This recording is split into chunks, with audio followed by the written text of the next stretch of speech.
Happy new year. வணக்கம். இந்த half அலி leave, new year வேறு. ஸோ இந்த 10 நாள் என்ன கிழமை என்ன டைம்னு ஒன்றுமே புரியாமல் தான் ஓடிட்டு இருந்துச்சு. பொண்ணுக்கு ஸ்கூல் ஆரம்பித்ததுக்கப்புறம் தான் நம்ம ரொட்டீன் ஒரு ஃபார்மேட்டிக்கே வருது. ஆக்சுவலி இதெல்லாம் ஒரு பேட் ஹேபிட் தான். பட் என்ன பண்ணுறது, நிறைய பேர் இப்படி தான் நினைக்கிறேன். ஸோ இந்த மார்க் போன வாரமே கன்னடத்தில் ரிலீஸ் ஆகிடுச்சு அவங்களுடைய ஸ்டேட்டில். தமிழில் டப் பண்ணி நியூ இயர் ஸ்பெஷலாக இன்னைக்கு அதை நேற்றுக்கு ரிலீஸ் பண்ணியிருக்காங்க. நியூ இயர் அன்னைக்கு ஹீரோ கிச்சா சுதீப் தமிழுக்கு தனியாக ஃபோக்கஸ் பண்ணி ப்ரமோஷன்லாம் பண்ணியிருக்காரு. அது ஒரு நல்ல விஷயம். டேரக்டர் விஜய் கார்த்திகேயோடைய முதல் படம் மேக்ஸ் 2024 டிசம்பரில் வந்த படம். அது கைதியிலிருந்து எக்கச்சக்கமாக இன்ஸ்பயர் ஆகி எடுக்கப்பட்ட ஒரு படம். இந்த மார்க்கில் அப்படி ஏதாவது இன்ஸ்பிரேஷன் இருந்துச்சா இல்லையா அப்படிங்கிறத சொல்கிறேன். நீங்கள் சப்ஸ்கிரைப் பண்ணுங்கள். இந்த வீடியோ எப்படி இருந்துங்கிறத கமெண்ட்டில் சொல்லுங்கள். பிடிச்சிருந்தா லைக் பண்ணுங்கள், ஷேர் பண்ணுங்கள். விருப்பப்படுறவங்க மெம்பராகவும் ஆகலாம்.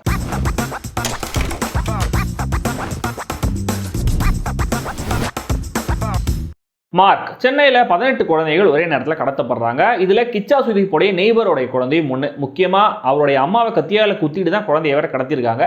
ஸோ கண்டிப்பாக அந்த குழந்தைய மீட்டு கொண்டு வருவேன் அப்படின்னு வாக்கு கொடுக்குறாரு நம்ம ஹீரோ. இன்னொரு பக்கம் தான் லவ் பண்ண பொண்ணோட ஓடி போன தன்னோட தம்பியை கொலை வெறியோட தேடிட்டு இருக்காரு வில்லன் நவீன் சந்திரா. ஏன்னா லீகல் பிரச்சனைகள்லேருந்து தப்பிக்க மினிஸ்டருடைய பொண்ணுக்கு தம்பியை கல்யாணம் பண்ணி தரேன் அப்படின்னு அவர் வாக்கு கொடுத்துருக்காரு.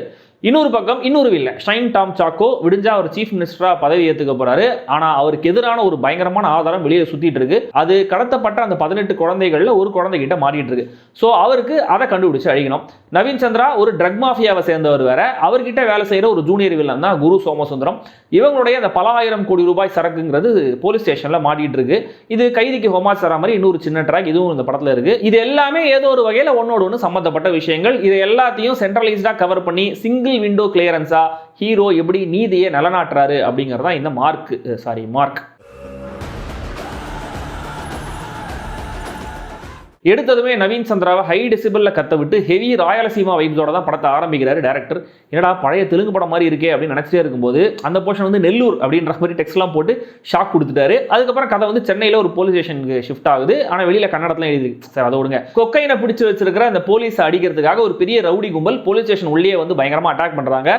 சஸ்பென்ஷன்ல இருக்கிற கிச்சா சுதீப் அங்கே எதேச்சியா இருக்காரு. விளாக் போற வரா மாதிரி போலீஸை காப்பாற்றி எல்லாரையும் பந்தாடுறாரு. முக்கியமா ரவுடிஸோட சேர்ந்து செம்மையா ஒரு குத்தாட்டம் போட்டு தான் அந்த சண்டையே போடுறாரு. இங்கேயே இந்த படம் எந்த திசையை நோக்கி போக போகுது, விளங்குமா விளங்காதான் எல்லாமே நமக்கு புரிஞ்சிடுச்சு.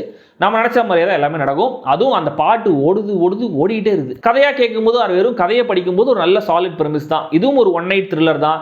ஒரு பக்கம் கிட்னாப், ஒரு பக்கம் கஞ்சா மாஃபியா, ஒரு பக்கம் சிஎம் பிரஷர், ஹீரோவுக்கு எதிரான ஸ்டேக்ஸ் எல்லாம் கரெக்டாக பில்ட் பண்ணி வச்சாச்சு. ஸோ ஸ்ட்ராங்கான ஒரு பிரச்சனை, ஒரு வில்லன், ஸ்மார்ட்டான ஒரு பிளே போதும் இந்த படத்தை உருப்பட வைக்க. ஆனா முதல் படத்துல லோக்கியோட நல்ல படங்கள்லேருந்து இன்ஸ்பயர் ஆயிருந்த இயக்குனர் இந்த படத்துல லோக்கியோட சமீபத்திய படங்கள்லேருந்து இன்ஸ்பயர் ஆயிருக்காரு.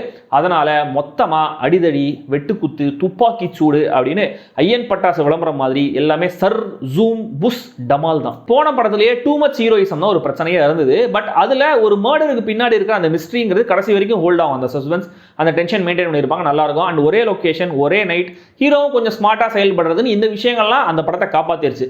ஆனா இங்க டூ மச் ஹீரோயிசம் மட்டும்தான் முதல் முக்கியமான பிரச்சனையே.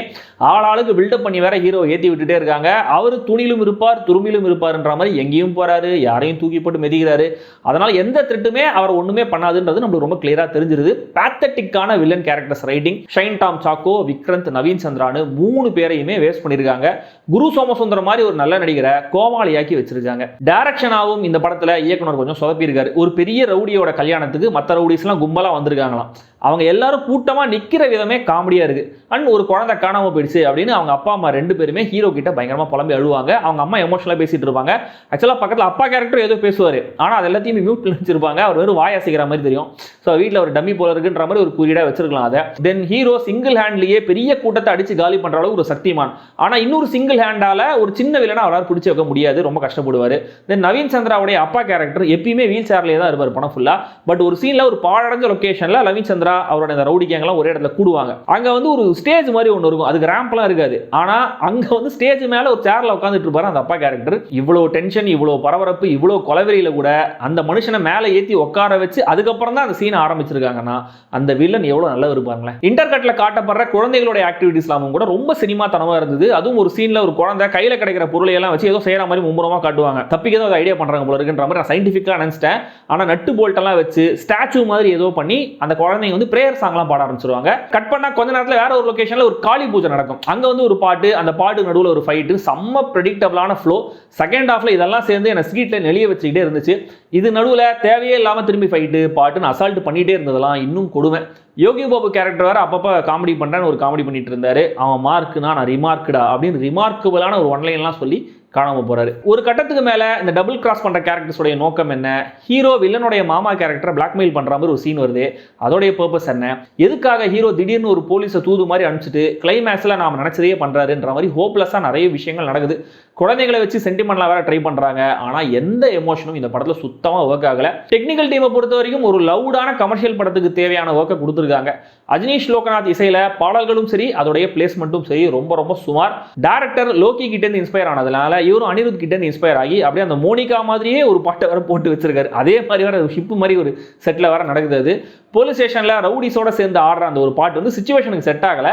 ஆனால் கேட்க நல்லா பெப்பியாக இருந்துச்சு அந்த ஒரே ஒரு பாட்டு மட்டும். இந்த படம் ஓடுற தியேட்டருக்கு பக்கத்தில் ஒரு ஃபார்மசி ஓப்பன் பண்ணால் அதுக்கு நல்ல வியாபாரம் ஆகும்னு நினைக்கிறேன். ஏன்னா இந்த படத்தில் இந்த ஃபுல் பிஜிஎம்மும் கேட்டு வெளியில் வந்தோம்னு வச்சுக்கோங்களேன், கண்டிப்பாக ஒரு 2 பாட்டில் ஜெண்டு பாம், ஒரு அமிர்தாஞ்சன், இந்த பாதி விக்ஸாக்ஷன் 500 மாத்திரன்னு எல்லாத்தையும் வாங்க வேண்டியிருக்கும். பர்ஃபார்மன்ஸை பொறுத்த வரைக்கும் கிச்சா சுதீப் அவருடைய அந்த கமர்ஷியல் படங்கள் ஒரு மீட்டரில் பர்ஃபார்ம் பண்ணுவார். இந்த ஒன் மேன் ஷோ பர்ஃபார்மன்ஸ் அந்த வேலையை தொடர்ந்து இதுலயும் கன்சிஸ்டன்டா பண்ணியிருக்காரு. விக்ராந்த் கேரக்டர் ஆக்சுவலா கொஞ்சம் பெட்டரா ஸ்கெச் பண்ணியிருந்தா நல்லா இருந்திருக்கும். ஏன்னா ஒரு நல்ல வில்லன் மாதிரியே தெரியுறாரு. ஆனா ஒரு பாயிண்ட்டுக்கு மேல மற்ற வில்லன்கள் மாதிரி அவரையும் வேஸ்ட் தான் பண்ணியிருக்காங்க. ஆக்சுவலா இந்த படத்துடைய கிளைமேக்ஸ்ல ஒரு நல்ல ஹியூமன் மொமெண்ட் ஒன்று இருக்கு. ஹீரோ அந்த குழந்தைங்களாம் காப்பாற்றுற மாதிரி ஒரு ஸ்டெச், ஹீரோ பிரீத் பண்ண முடியாம கஷ்டப்படுற அந்த சீன்ல தான் இந்த படம் கொஞ்சம் பிரீதிங் ஸ்பேஸ் எடுக்குது.